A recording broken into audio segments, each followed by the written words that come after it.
আমার প্রিয় মা বোন, আমি কোরআন এবং হাদিসের আলোকে 11টি বিশেষ নাসিহা পেশ করতে চাই, যেগুলো আপনাদের জীবনকে আলোকিত করবে, দুনিয়াতে আপনাদেরকে মর্যাদার আসনে আসীন করবে, আর আখিরাতে আল্লাহ তাআলার কাছে আপনারা প্রিয় বান্দী হিসাবে উপস্থাপিত হবেন। আল্লাহর কাছে আল্লাহর প্রিয় বান্দী হিসাবে উপস্থাপিত হয়ে জান্নাত লাভ করতে পারবেন। এরকম 11টি পরামর্শ বা নাসিহা আপনাদের প্রতি আমার। নাম্বার 1, কোরআন এবং হাদিসের জ্ঞান অর্জন করা। এটা সকল পুরুষ এবং নারী সকলের জন্য ফরজ। কোরআন এবং হাদিসের জ্ঞান অর্জন করা আমাদের জন্য ফরজ। আমরা অনেকেই আছি যারা ইসলামের ফরজ বিধিবিধানগুলো জানি না। আমাদের যেগুলো অবশ্য কর্তব্য সেগুলো আমরা অনেকে জানি না, শুধু নামে মুসলমান। গতানুগতিক কিছু কাজ করি, হাতে গোনা কিছু ইসলামের নামে কাজ করি, বাস মনে করেছি আমি মুসলমান হয়েছি। আপনাকে ঈমান সম্পর্কে জানতে হবে। আপনার ঈমান কিভাবে আনতে হবে, কি কোন কোন বিষয়ের প্রতি বিশ্বাস থাকতে হবে, কি বিশ্বাস থাকতে হবে, আল্লাহ সম্পর্কে বিশ্বাস থাকতে হবে। ঈমান সম্পর্কে অনেক ভুল ধারণা আমাদের আছে। আমরা আল্লাহ সম্পর্কে বিস্তারিত জানি না, আখিরাত সম্পর্কে জানি না, নবী রাসূল সম্পর্কে জানি না। এগুলো সম্পর্কে সঠিক জ্ঞান অর্জন করতে হবে। 5 ওয়াক্ত নামাজ এর বিধিবিধানগুলো, কখন কোনটা পড়তে হয়, ওয়াক্ত কখন থাকে কখন যায়, অনেক মহিলা আছেন জানেন না, অনেক নারীরা আছেন, অনেক পুরুষরা আছেন জানেন না। এগুলো জানতে হবে। ইসলামকে জানাটা অনেক গুরুত্বপূর্ণ। আর জানার জন্য কোরআনে কারীম বুঝে পড়বেন, হাদিস বুঝে পড়বেন, মাসলা মাসাইলের বই পুস্তক বুঝে পড়বেন ওলামাদের তত্ত্বাবধানে থেকে, এবং কোরআন এবং হাদিস শেখার যত ভালো আয়োজন উদ্যোগ আছে সেগুলোতে শামিল হবেন, জ্ঞান অর্জন করবেন। এটা ইসলামের গুরুত্বপূর্ণ একটা ব্যাপার। জ্ঞান অর্জন যদি না করেন তাহলে আপনি ইসলামের কোনো কাজ করতে পারবেন। ইসলামের সব কিছুর আগে হলো জ্ঞান অর্জন করা। সব কিছুর আগে ইসলাম সম্পর্কে ইলম অর্জন করতে হবে, কোরআন হাদিসের নলেজ অর্জন করতে হবে। নাম্বার 2, 5 ওয়াক্ত নামাজ। নবী সাল্লাল্লাহু আলাইহি সাল্লাম জান্নাতে, মেয়েদের জান্নাতে যাওয়ার শর্টকাট যে সিলেবাস দিয়েছেন, শর্টকাট যে ওয়ে বলেছেন, 4টা শর্ত দিয়েছেন। এর মধ্যে থেকে একটা হলো 5 ওয়াক্ত নামাজ ঠিকঠাক মতো যদি আদায় করেন। অনেক মহিলারা আছেন জোহরের নামাজ আসরের সময় গিয়ে আদায় করেন, আসরের কাছাকাছি আদায় করেন, কারণ গৃহস্থলী কাজে ব্যস্ত থাকেন, রান্নাবাড়ার কাজে ব্যস্ত থাকেন, গা গোসল নিয়ে ব্যস্ত থাকেন। করছি করে এই রান্নাবাড়া করা, সবাইকে খাবার দাবার দেওয়া, ছেলে মেয়েকে খাবার দাবার দেওয়া, ঘর ইত্যাদি মোছা ধোয়া, এগুলো করতে করতে, নিজের গোসল টোসল করতে করতে 3টা 3:30 বেজে যায়। অনেক সময় আসরের ওয়াক্তের কাছাকাছি গিয়ে তারপর জোহরের নামাজ আদায় করেন। খুবই গর্হিত একটা কাজ। আমার মা বোনরা সতর্ক থাকবেন এ ব্যাপারে, যে নামাজ সময় মতো আদায় করতে হবে। শয়তান আপনাদেরকে একটা ভুল কথা বলে ধোঁকা দেয়, সেটা হলো যে আমি রান্নাবাড়া করছি যে পোশাকে, এই পোশাকে কিভাবে নামাজ পড়বো, তাহলে আমি গোসল টোসল করে একটা নামাজ পড়বো। আর গোসল তো আর সহজে করা হয় না। রান্নাবাড়ার পরে সবাই বাড়ায় খাওয়াই দেওয়া, এরপরে ঘর দুয়ার পরিষ্কার করা, এরপরে সব কাজ শেষে গোসল করা, তারপরে গোসল করে এসে নামাজ পড়া, এসব করতে করতে শয়তান আপনার নামাজটা অনেক পিছায়া দেয়। মনে রাখবেন, আপনি যে পোশাকে কাজ করতেছেন ওই পোশাকে যদি দুর্গন্ধ না থাকে, খারাপ না থাকে, ভালো পোশাক হয়, তো ওই পোশাকে আপনি নামাজ পড়তে পারবেন। দুর্গন্ধ থাকলেও শরীরকে ফ্রেশ করার ব্যবস্থা আছে, আপনি ফ্রেশ করে আপনি নামাজে দাঁড়ায় যাবেন, এরপর নামাজ পড়ে বাকি কাজ করবেন। কাজকে বলবেন না যে নামাজকে বলবেন না যে আমার অনেক কাজ আছে, এগুলো শেষ করে নামাজ পড়বো। শয়তান আমাদেরকে ধোঁকা দেয়। এজন্য মা বোনরা 5 ওয়াক্ত নামাজ সময় মতো আদায় করবেন, ঠিকঠাক মতো আদায় করবেন। অনেক মা বোনরা আপনারা নামাজ পড়েন, নামাজ হয় না। বাংলাদেশে বেশিরভাগ মহিলাদের, নারীদের মধ্যে একটা ভুল আছে নামাজ প্রসঙ্গে, সেটা হলো যে নামাজের মধ্যে সতরটা ভালো করে ঢাকেন না। সতর কি? মেয়েদের নামাজের মধ্যে মুখমণ্ডল ছাড়া, 2 হাতের কবজি ছাড়া তাদের মাথা থেকে পা পর্যন্ত পুরো শরীর তারা ঢেকে রাখবে। আজকাল নামাজের ওড়না পাওয়া যায়, এই ওড়নাগুলো পড়লে এই মুখমণ্ডল ছাড়া 2 হাত এক সহকারে ঢাকা থাকে, এভাবে ঢেকে রাখতে হবে। আপনি যদি নামাজ পড়েন, আপনার গলা দেখা যায়, আপনার কাঁধের কিছু অংশ দেখা যায়, চুল দেখা যায়, আপনার হাতের কনুই দেখা যায়, তাহলে সেক্ষেত্রে কিন্তু আপনার নামাজ হবে। পুরো নামাজ জুড়ে এরকম খালি থাকে এগুলো, তাহলে নামাজ হবে না। অনেক বোনরা এটা জানেন না, তাহলে নামাজটা ঠিকঠাক মতো পড়তে হবে। জান্নাতে যাওয়ার জন্য এটা পূর্ব শর্ত, নাম্বার 2। নাম্বার 3, রমজান মাসে রোজা রাখা। রোজা রাখার ক্ষেত্রে আলহামদুলিল্লাহ মা বোনরা রাখেন সাধারণত, কিন্তু রোজা রেখে গীবত, মিথ্যা, শেকায়েত, মানুষের পেছনে সমালোচনা করা, এগুলো করলে গীবত নষ্ট হয়ে যায়। মুখ খারাপ করা, গীবত, এগুলো করলে রমজান নষ্ট হয়ে যায়, রোজা নষ্ট হয়ে যায়। এগুলো করা যাবে না, এগুলো থেকে বেঁচে থাকতে হবে। সেই সাথে অনেক মা বোন আছেন, একটু সন্তান গর্ভে আসছে, কিন্তু সন্তান দুধ কিংবা সন্তান দুধ পান করে, এই অজুহাত দিয়ে তিনি দেখা যায় যে রমজানের রোজা ঠিক মতো রাখেন না। এটা ভুল। বরং সামান্য একটু ঠুনকো অজুহাতে রমজান রোজা বাদ দেওয়া যাবে না। যতক্ষণ পর্যন্ত শক্তি সামর্থ্য আছে রমজান রোজা ঠিক মতো রাখতে হবে। নাম্বার 3। 4 নম্বর হলো স্বামীর আনুগত্য করা। আমি সবসময় বলি, এটা হলো মহিলাদের জন্য তিতা করল্লার আমল। তিতা করল্লা দিয়ে জুস বানায় খাওয়ানো, এটা যেরকম কষ্টের কাজ মানুষের জন্য, ঠিক একইভাবে মহিলাদের জন্য স্বামীর কথা শোনাটা এরকম কষ্টের কাজ। অনেক মহিলা আছে নামাজ পড়তে রাজি আছি, রোজা রাখতে রাজি আছি, তাসবিহ তাহলিল করতে রাজি আছি, কোরআন পড়তে রাজি আছি, মগর পুরুষের স্বামীর কথা শুনবো না। কেন তার কথা শুনবো কেন? আমি কি কম বুঝি? এই মানসিকতা আজ পশ্চিমা অপসংস্কৃতির যে ছোঁয়া আমাদের সমাজে এসেছে, লেগেছে, এটার কারণে আমাদের মা বোনদের মধ্যে তৈরি হয়েছে। এটা কখনো আমাদেরকে সুখী করতে পারে না। একটা ছোট মুদি দোকানেও একজনকে দায়িত্বশীল মানতে হয়, একজন মালিক হয়, আরেকজন অধীনস্থ হয়, একজন ম্যানেজার হয়, আরেকজন তার কর্মী হয়। এতটুকু চেইন অফ কমান্ড যদি ঠিক না থাকে, তাহলে একটা ছোট দোকানও সুশৃঙ্খল ভাবে চলতে পারে না, সেটাও বিশৃঙ্খল হয়ে যাবে। তাহলে একটা সংসার, একটা পরিবারে একজনকে মুরব্বী না মানলে কিভাবে সেটা চলতে পারে? অবশ্যই একজন নারী তার স্বামীকে অভিভাবক মানবেন, মুরব্বী মানবেন, তাকে মেনে চলবেন। শুধু ইসলামই বলে নেই, পশ্চিমা দুনিয়ার মানুষরাও স্বীকার করে। সাবেক মার্কিন প্রেসিডেন্ট বারাক ওবামার একটা আত্মজীবনীমূলক লেখা ধারাবাহিকভাবে বাংলাদেশে একটি জাতীয় গণমাধ্যমে প্রকাশ হয়েছে অনেক বছর আগে, আমি পড়েছি। সেখানে তিনি পরিষ্কার করে বলেছেন যে আমার দাদি নানিরা পারিবারিক জীবনে যতটা সুখী ছিল, এখন আমাদের স্ত্রী, আমাদের মেয়েরা ততটা সুখী না। অথচ তাদের তাদের এত বেশি শাড়ি চুড়ি, এত বেশি সাজগোজ, এত বেশি সুখ সমৃদ্ধির উপকরণ ছিল না আজকের মেয়েদের যতটা আছে। পারিবারিক শান্তি তখন যতটা ছিল, এখন তার ধারে কাছেও নেই। এর অন্যতম কারণ হলো এটি যে আমরা পশ্চিমা অপসংস্কৃতির ছোঁয়ায় পড়ে শয়তান আমাদেরকে অতিরিক্ত স্বাধীনতার নাম দিয়া আমাদেরকে বলগাহীন স্বাধীনতার পথে নিয়ে গেছে, যেটা আমাদের ধ্বংস ডেকে এনেছে। এজন্য একজন গার্ডিয়ান, একজন অভিভাবক পরিবারে থাকতে হবে, তাকে মানতে হবে। আপনি নারী হিসাবে আপনার স্বামীটাকে যদি মনে হয় একটু বোকা কিসিমের, সে বুঝে না, আপনি অবশ্যই ডেফিনেটলি আপনি তাকে বুঝাবেন, আপনি তাকে আপনার মতামত বলবেন, তারও কর্তব্য আপনার মতামত গ্রহণ করা। কিন্তু এর মানে এই না যে আপনি তাকে ডিনাই করবেন, পাত্তা দিবেন না, অবজ্ঞা করবেন, তার কাছে জিজ্ঞেস করা ছাড়া যেদিক সেদিক যাবেন, যা খুশি তা করবেন, এটা উচিত না। আপনার জান্নাতে যাওয়ার প্রয়োজনে ওই যে তিতা করল্লা বলেছি, সে যদি কোনো দিক থেকে তাকে মানতে আপনার কষ্ট হয়, আপনার থেকে সে পিছিয়ে আসে বুদ্ধিতে জ্ঞানে, তারপরে একটু কষ্ট করে ঢোক গিলেন, একটু কষ্ট করে সবর করেন, শুধুমাত্র জান্নাতের আশায় আল্লাহ তাআলা আপনাকে মর্যাদা দিবেন, দুনিয়াতে বড় করবেন, আখিরাতে বড় করবেন। অনেক সময় দেখা যায় পুরুষতান্ত্রিক সমাজে আমাদের দেশে দেখা যায় যে পুরুষদের নানা অনাচারে মেয়েরা অতিষ্ঠ হয়। একটু সবর করেন, সন্তান সন্ততি বড় হবে, তখন আর পুরুষের এই সমস্ত জুলুম থাকবে না, পুরুষ তখন দৌড়ের উপরে থাকবে। এই বাস্তবতা আমরা প্রত্যেকটা মানুষ উপলব্ধি করার কথা। অতএব মেয়েদের, মুসলিম নারীদের অত্যন্ত গুরুত্বপূর্ণ আরেকটি বিষয় হলো 4 নম্বর যেটি বললাম, স্বামীর আনুগত্য করা। যতটুকু সম্ভব তার সর্বোচ্চ আনুগত্য করার চেষ্টা করতে হবে, যতক্ষণ তিনি কোরআন হাদিসের কথা বলেন। স্বামী যদি কোনো অন্যায় কথা করতে বলেন, তাহলে তখন আর তার কোনো কথা শোনা যাবে না। নাম্বার 5, একজন মুসলিম নারীর জন্য তার ইজ্জতের হেফাজত অত্যন্ত গুরুত্বপূর্ণ ব্যাপার। এমন একটা সমাজে আমরা বসবাস করতেছি, পাঠ্য বইয়ে শিক্ষার নামে আমাদের সন্তানদের চরিত্র নষ্ট করে দেওয়া হচ্ছে, বিবাহ বহির্ভূত সম্পর্ক করতে তাদেরকে উস্কানি দেওয়া হচ্ছে, শিক্ষার নামে কুশিক্ষা দেওয়া হচ্ছে, যার কারণে আমার সন্তান নষ্ট হয়ে যাচ্ছে। এই জন্য আমি বলি, এমন যুবক, এমন যুবতী আজকাল সোনার হরিণ হয়ে গেছে। হাজারে 2-4-10 জন যুবক পাওয়া যাবে কিনা সন্দেহ, যেই যুবক বুকে হাত রেখে বুক টান টান করে আল্লাহর শুকরিয়া আদায় করে বলতে পারবে তার যৌবনে কোনো হারাম স্পর্শ সে করে নাই, কোনো হারামের কাছে সে যায় নাই, তার চরিত্রকে সে হেফাজত করেছে, কোনো গুনাহে সে লিপ্ত হয় নাই, এরকম কথা বলার মতো যুবক খুব বেশি নাই আমাদের সমাজে। ধ্বংস করে ফেলা হয়েছে বিনোদনের নামে, শিক্ষার নামে, নানা নামে। এগুলো আমাদের দেশের সংস্কৃতি ছিল না। এদেশের মুসলমান তো বটে, এদেশের হিন্দুরাও পারিবারিক এই বন্ধনের মধ্যে থেকে তারা তাদের চরিত্রকে হেফাজত করে, বৈবাহিক সম্পর্ক ছাড়া কোনো প্রকার সম্পর্কের মাধ্যমে তাদের যৌন আকাঙ্ক্ষাকে মেটায় না।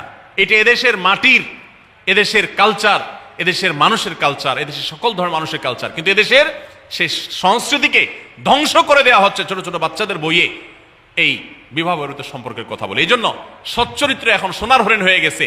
নবী সাল্লাল্লাহু আলাইহি ওয়াসাল্লাম বলেছেন, মাইয়াজমান লি মা বাইনা লিহিয়াইহি ওয়া মা বাইনা রিজলাইহি আদমান লাহুল জান্নাহ।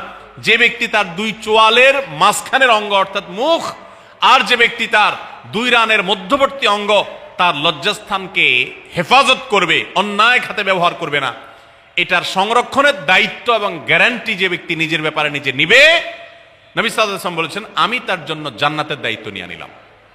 যে এটা 2টার দায়িত্ব নিতে পারবে, আমি তার জান্নাতের দায়িত্ব নিলাম।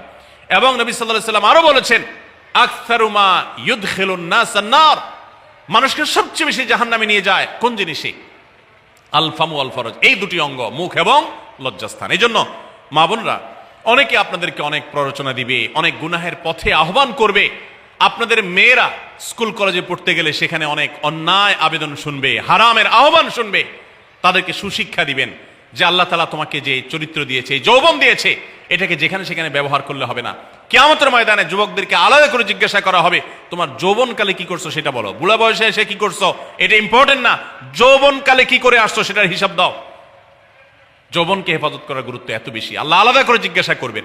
এই জন্য মা বোনদের কর্তব্য তাদের মেয়েদেরকে, ছেলেদেরকে অসৎ চরিত্রতা থেকে হেফাজত করবেন, সংরক্ষণ করবেন, তাদেরকে বুঝাবেন, তাদেরকে সেভাবে বড় করবেন যে বিয়ে শাদীর মাধ্যমে, সাংসারিক জীবনের মাধ্যমে তোমরা তোমাদের এই জীবনকে তোমরা উপভোগ করবে। আল্লাহ তাআলা তোমাদের জন্য যে নেয়ামত রেখেছেন সে নেয়ামত তোমরা পাবে, কিন্তু অবৈধ উপায়ে কখনো তোমরা সেদিকে পা বাড়াবে না। যারা বাড়ায় তাদের দুনিয়াতেই ধ্বংস হয়, আখিরাত তো আছেই। এই অবৈধ সম্পর্ক করে সুখে থাকে খুব কম মানুষ। যারা যত বেশি এই জগতে যায় তারা তত বেশি অসুখী থাকে দাম্পত্য জীবনে। অতএব একজন নারী, তার 5 নম্বর গুরুত্বপূর্ণ বিষয় হলো তার ইজ্জতের হেফাজত, লজ্জাস্থানের হেফাজত এবং তার চরিত্রের হেফাজত। আল্লাহ তাআলা আমাদের মা বোনদেরকে সেই তৌফিক দান করুন। অনেক সময় দেখা যায় যে সবই ঠিক আছে, আপনি সোশ্যাল মিডিয়াতে পুরুষের ছবি দেখে, ভিডিও দেখে আপনি হারাম আনন্দ পাচ্ছেন। আপনি ইমোতে, হোয়াটসঅ্যাপে, মেসেঞ্জারে বিভিন্ন পুরুষের সাথে অপ্রয়োজনীয় চ্যাটিং করছেন, কথা বলছেন, এবং সেখানে এই বেহুদা কথা থেকে অনেক অনাচার হয়ে যায়, অনেক সংসার ভেঙে যায়, অনেক পরকীয়া হয়, অনেক সংসার ধ্বংস হয়। এই জন্য আল্লাহ বলেছেন আল্লাহ তাকরাবুজ জেনা, জেনার কাছেও যেও না, চ্যাটিংই করতে যেও না, কারণ করতে গেলে তুমি ডুবে যাবা, পরে ফিরে আসতে পারবা না। ভয়ঙ্কর এক গুহা এবং ভয়ঙ্কর এক জগৎ। এই পথ থেকে আমাদেরকে বেঁচে থাকতে হবে। আল্লাহ আমাদের তৌফিক দান করুন। নাম্বার 6, মা বোনদের জন্য গুরুত্বপূর্ণ বিষয় হলো সন্তানদের লালন পালন করা। আপনি বাজার থেকে 2-4 কেজি আম কিনে খাইছেন, এটাতে আপনি যতটা সুখী হতে পারবেন, আপনি যদি একটা আমের গাছ লাগাই দিতে পারেন তাহলে তার চাইতে অনেক বেশি সুখী হতে পারবেন, আপনি বেশি লাভবান হবেন, আপনি মনকে মন আম খেতে পারবেন, আপনার বংশধররা খেতে পারবে। নিজে আমল তো করবেনই মায়েরা, বোনেরা, পাশাপাশি সন্তানদেরকে যদি আল্লাহ ভীরু বানান, মুত্তাকি বানান, পরহেজগার বানান, কোরআন হাদিস শিখান, তাদেরকে যদি পর্দা শিখান, তাদেরকে যদি চরিত্রের হেফাজত শিখান, তাদেরকে যদি ভালো মানুষ বানানো শিখান, তাহলে আপনি আম গাছ লাগানোর মতো ফলের গাছ লাগাই গেলেন, সওয়াবের গাছ লাগাই গেলেন।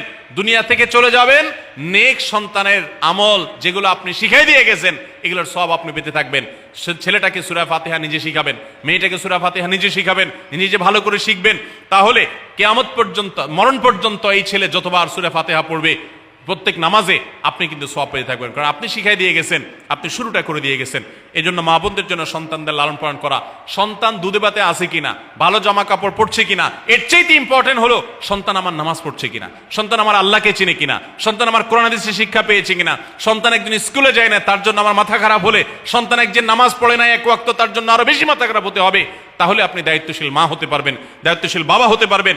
মনে রাখবেন নবী সাল্লাল্লাহু আলাইহি ওয়াসাল্লাম বলেছেন, প্রত্যেকটা শিশু জন্মগ্রহণ করে ভালো মানুষ হয়ে, কেউ জন্মগতভাবে খারাপ হয় না, ডাকাত হয়ে জন্মায় না, তবে তার মা বাপ তাকে নষ্ট করে। কারণ মা বাপ তাকে ঠিক মতো লালন পালন না করে, ভালো পরিবেশ দেয় না, খারাপ ছেলেফেলের সাথে মিশে, তখন সে নষ্ট হয়। এই জন্য আপনার দায়িত্ব সন্তান কার সাথে মিশছে, কোথায় যাচ্ছে, কি করতেছে, মোবাইলে কি দেখছে, সন্তানকে সময় দেন, মোবাইল টিপাটিপি বন্ধ করেন, তাদেরকে নিয়ে বসেন, তাদেরকে কথা শোনান, কোরআন হাদিস পাঠ করে শোনান, তাদেরকে ভালো পরিবেশ দেন, ভালো ফ্যামিলির, দিনদার ফ্যামিলির বাচ্চাদের সাথে তাদেরকে মিশান। ইনশাআল্লাহ আপনি আল্লাহর কাছে এর জন্য উত্তম বিনিময় পাবেন, সওয়াব পাবেন।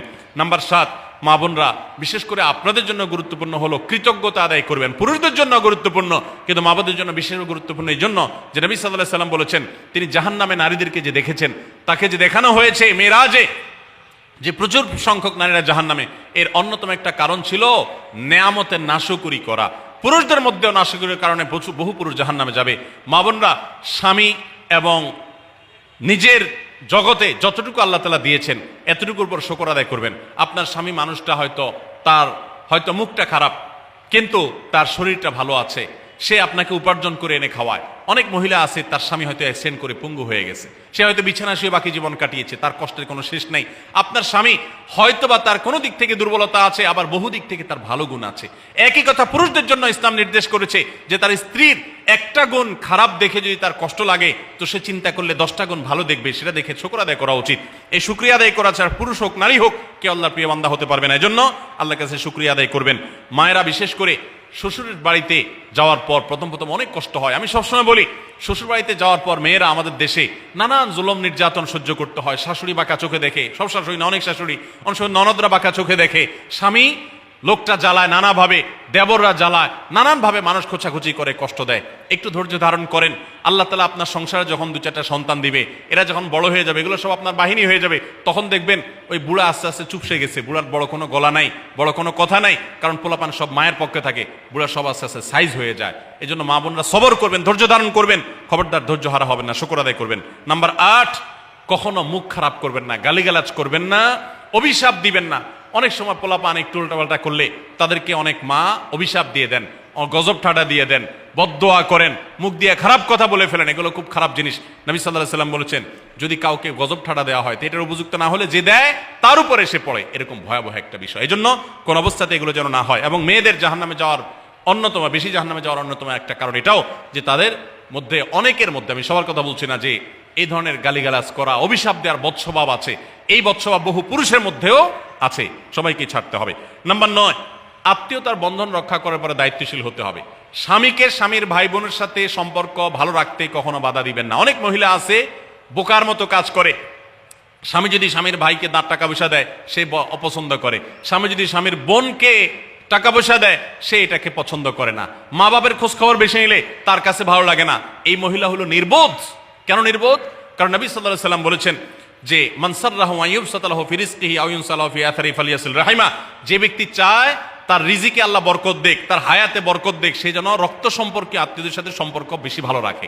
তাহলে আপনার স্বামীর রিজিক বেশি হোক, টাকা পয়সা বেশি হোক, তার হায়াতে বরকত হোক, এটা যদি আপনি চান তাহলে আপনি বরং তারা উৎসাহিত করা উচিত। তোমার ভাইটার খবর নাও, তোমার বোনটার বাড়িতে যাও, তোমার মা বাপের খেদমত করো, তাদের সাথে যত সম্পৃক্ত থাকবে আপনার স্বামীতে আল্লাহ তাআলা তত বরকত দান করবেন। এই জন্য তাকে সেটা করবেন। আবার পুরুষদেরও উচিত মেয়েদেরকে সুযোগ দেওয়া, তারা তাদের বাপ, মেয়েরও তো কর্তব্য আছে তার বাপ মার প্রতি, বাপ মার খেদমত করবে, বাপ মার জন্য হাদিয়া তোফা দিবে।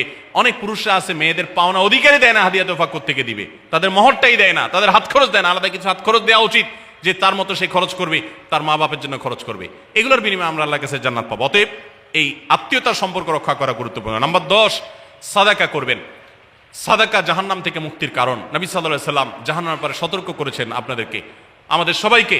অতএব সাদাকা দিলে জাহান্নাম থেকে মুক্তির একটা পথ আমরা পাই, সুগম হয়। এবং নবী সাল্লাল্লাহু আলাইহি ওয়াসাল্লামের সময় মহিলা সাহাবীরা তাদের গহনা খুলে আল্লাহর রাস্তায় দান করতেন। এজন্য মসজিদ, মাদ্রাসা, বিভিন্ন গুরুত্বপূর্ণ যে দানের খাতগুলো আছে সেগুলোতে বেশি বেশি দান করবেন, বেশি বেশি আল্লাহর রাস্তায় ব্যয় করবেন, যতটুকু তৌফিক আছে ততটুকু। এখন মহিলারা দান করবে কোত্থেকে? পুরুষরা মহরের টাকাই পরিশোধ করে না, বেচারে দান করবে কোত্থেকে? এই জন্য পুরুষরা দায়ী হবে, এবং মহিলারাও তাদের মহরের টাকা যেন অনাদায় না থাকে, তারা যেভাবে চেষ্টা করলে হয় সেভাবে চেষ্টা করবেন, এবং তাদের হাত খরচ আলাদা দেওয়া উচিত, এবং তারা পর্দার মধ্যে থেকে তাদের মতো উপার্জনও করতে পারেন, সেটাও শরীয়ত তাদের জন্য সুযোগ রেখেছে। যেভাবে হোক তারাও সাদাকার চেষ্টা করবেন। 11 নম্বর সর্বশেষ হলো সময়ের অপচয় করবেন না। এখন এমন একটা সময় চলছে, বেশিরভাগ মানুষ জাহান্নামে যাবে যেই কারণে, আজকের যুগে সবচেয়ে বেশি আমরা বিপদগামিতার মুখে যাচ্ছি যে কারণে, সেটার অন্যতম হলো এই স্মার্টফোনের অপব্যবহার। আমরা অনেকে আছি টেলিভিশনের বিভিন্ন সিরিয়ালে আসক্ত, অনেকে আছি বিভিন্ন নাটক সিনেমায় আসক্ত, অনেকে আছি ফেসবুক এবং ইউটিউব এগুলোতে আসক্ত।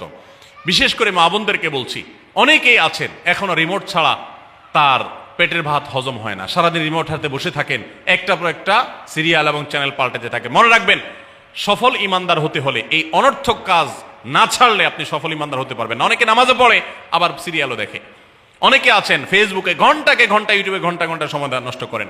এর জন্য আল্লাহর কাছে জবাবদিহি করতে হবে। কিয়ামতের ময়দানে আল্লাহ তাআলা কয়েকটা প্রশ্ন উত্তর দেওয়া ছাড়া একজন মানুষকেও নড়তে দিবেন না। এর ভিতরে একটা হলো যে তোমার সারা জীবনে কি অর্জন করেছো। সময়ের অপচয় করা যাবে না। সময় হলো জীবনের সবচেয়ে মূল্যবান সম্পদ। অতএব আল্লাহ তাআলা আমাদের সবাইকে জীবনের এই অমূল্য সম্পদ সময়কে সংরক্ষণ করার তৌফিক দান করুন। মা বোনরা, আপনাদেরকে আমি আল্লাহর ওয়াস্তে উপদেশ করতেছি, যারা বদভ্যাস আছে ফেসবুক ইউটিউবে ঘন্টা ঘন্টা পড়ে থাকার, প্রয়োজনে এগুলো সব ডিলিট করে দেন মোবাইল থেকে। প্রয়োজনে আপনি এই মোবাইল বিক্রি করে বাটন ফোনে চলে যান। নিজের বদভ্যাসকে নিয়ন্ত্রণ করতে না পারলে প্রথমে চেষ্টা করেন, এরপর না পারলে প্রয়োজনে বাদ দিয়ে দেন। আল্লাহর জন্য যদি এই ত্যাগটা করেন, কিয়ামতের ময়দানে বলতে পারেন, আল্লাহ গুনাহ থেকে বাঁচার জন্য, তোমাকে খুশি করার জন্য আমি স্মার্টফোন পর্যন্ত রাখি নাই, বাটন ফোনে চলে গেছি। আল্লাহ তাআলা খুশি হবেন ইনশাআল্লাহ বিইذنিল্লাহ। বহু মায়েরা তাদের সন্তান নষ্ট হয়ে যাচ্ছে এই মোবাইলের আসক্তি, সিরিয়ালের আসক্তির কারণে। তাদের স্বামীর সাথে সম্পর্ক নষ্ট হয়ে যাচ্ছে এই সমস্ত আসক্তির কারণে, অনেক গুনাহের পথে তারা চলে যাচ্ছেন এই সমস্ত আসক্তির কারণে। এই জন্য এগুলোকে নিয়ন্ত্রণ না করলে আপনি কখনো নেককার হতে পারবেন না। আপনার সন্তানকে মোবাইল দেখে খাওয়াবেন না। আমি আমার সন্তানকে মোবাইল দেখে খাওয়াই না। আমরা সব জায়গায় বলি মোবাইল দেখা, কার্টুন দেখায়, মোবাইল দেখায় বাচ্চাকে খাওয়াবেন না। বাচ্চা কাচ্চা এখন ক্রেজি হয়, আধপাগল কিসিমের হয়, জিদি হয়, বদমেজাজি হয়, ভাঙচুর করে। কেন হয়? কারণ সারাদিন আপনি ওর মোবাইলে কি দেখান? কার্টুন দেখান। কার্টুন মানে কি?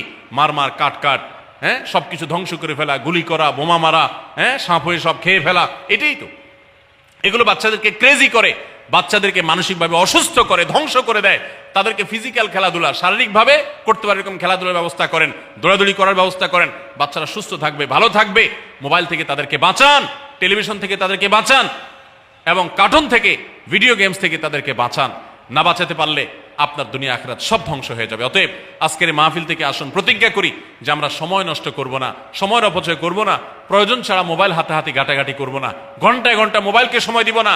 অনেক মেয়েরা আছেন, অনেক পুরুষরা আছেন, এই একটি অপকর্মের কারণে তার শিক্ষা জীবন ধ্বংস হয়ে যায়, চাকরি নষ্ট হয়ে যায়, ব্যবসা লাডে উঠে, মা বাবার সাথে সম্পর্ক নষ্ট হয়, স্বামী স্ত্রীর সম্পর্ক নষ্ট হয়, সাংসারিক জীবন ধ্বংস হয়ে যায়, সবকিছু ধ্বংস হয়ে যায় শুধু এই মোবাইল ফোনের অনিয়ন্ত্রিত ব্যবহার করার কারণে। যারা মোবাইলকে নিয়ন্ত্রণ করতে পারেন না, ডাইরেক্ট হয়ে গেছেন, সারাক্ষণ হাতে হাতে মন চায়, তারা একটা শক্ত সিদ্ধান্ত নেন, প্রয়োজন আমি স্মার্টফোন বিক্রি করে দিব। 6 মাস 8 মাস আপনি কিছুদিনের জন্য, 1 বছরের জন্য বাটন ফোনে চলে যান, এরপর আবার ব্যাক করলে আশা করা যায় আল্লাহ আপনাকে হেফাজত করবেন। এবং ইসলামের নাম দিয়ে, অনেকে বলে আমি ইউটিউবে ওয়াজ শুনি, ফেসবুকে ওয়াজ শুনি, ওয়াজের নাম দিয়া আপনি যে কি করেন কি না করেন সেটা আপনার আরশের মালিক সবই জানেন। অতএব যে ওয়াজ শুনতে গিয়ে আপনার আকাম কুকাম করা লাগে, খারাপ জিনিস দেখা লাগে, ওই ওয়াজ শোনার কথা আপনাকে ইসলাম বলে নেই। আল্লাহ তাআলা আমাদের সবাইকে সবগুলো বিষয় আমল করার তৌফিক দান করুন। আমরা আবারও বলছি, আজকে আমাদের মা বোনদেরকে লক্ষ্য করে বিশেষ করে যে 11টি করণীয় আপনাদের জীবনকে সোনালী জীবনে পরিণত করতে পারে, আপনাদের জীবনটাকে সমৃদ্ধ করতে পারে, সুখী করতে পারে, এবং আল্লাহর কাছে আপনাদেরকে জান্নাতের উপযুক্ত করবে।